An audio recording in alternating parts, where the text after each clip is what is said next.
నమస్కారం మేడం. నమస్కారం, చెప్పండి. ఇట్లా ఉంది. ఎట్లా అంటే ఇప్పుడు నేను సిమ్ తీసుకుంది. సిమ్ తీసుకుని మీ పేరు చెప్పండి. నా పేరు అలీపాషా. అలీపాషా గారు, చెప్పండి. ఇట్లా మా తమ్ముడు సిమ్ తీసుకుంది. ఓకే. నిన్న యాక్టివేట్ అవుతుందండి. ఇది ఆల్రెడీ మీకు యాక్టివేషన్ లోనే ఉంది కదండి. చెప్పేది వినండి ఒక నిమిషం. మొన్న తీసుకుంది, నిన్న అవుతుంది అని చెప్పింది. ఓకే. అయితే నిన్న అవుతుంది, మొన్న తీసుకున్న రోజు అయింది. ఓకే. ఇది మన ప్రాబ్లం అవుతుంది అని చెప్పి భయం ఉంది. మళ్ళీ ఇంటి ముందల పోలీస్ తిరుగుతుంది. యాక్టివేషన్ మొన్న అయింది, ఇచ్చిన రోజు అయింది. ఓకే. ఇప్పుడు భయం అవుతుంది నాకు. ఎట్లా ఉంటుంది అంటే పోలీస్ తిరుగుతుంది ఇంటి ముంగల, ఫస్ట్ భయం అవుతుంది. ఇది ఏం చేస్తున్నా అని ఉంది.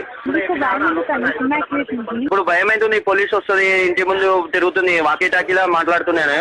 పోలీసులు భయం ఎందుకండి మీకు ఆల్రెడీ యాక్టివేషన్ కి పోలీసులు భయం ఎందుకు? ఇది ముందే యాక్టివేషన్ అయింది కదా, ఎవరన్నా చేసిరేమో అని భయం అవుతుంది. పోలీసు వాళ్ళు ఇంటికాడ తిరుగుతున్నారు. నైట్ 12-1 గంటలకు పెట్రోల్ వంత వచ్చి ఒకటే తిరుగుతున్నారు సైరన్ కొట్టుకుంటూ. సార్, పోలీసు వాళ్ళు ఫారెన్ కొట్టుకుంటూ తిరిగినా సరే మీకేం కాదండి. అది భయం అవుతుందండి. ఇట్లా ఏం అర్థమైతలేదు. అసలు ఎందుకు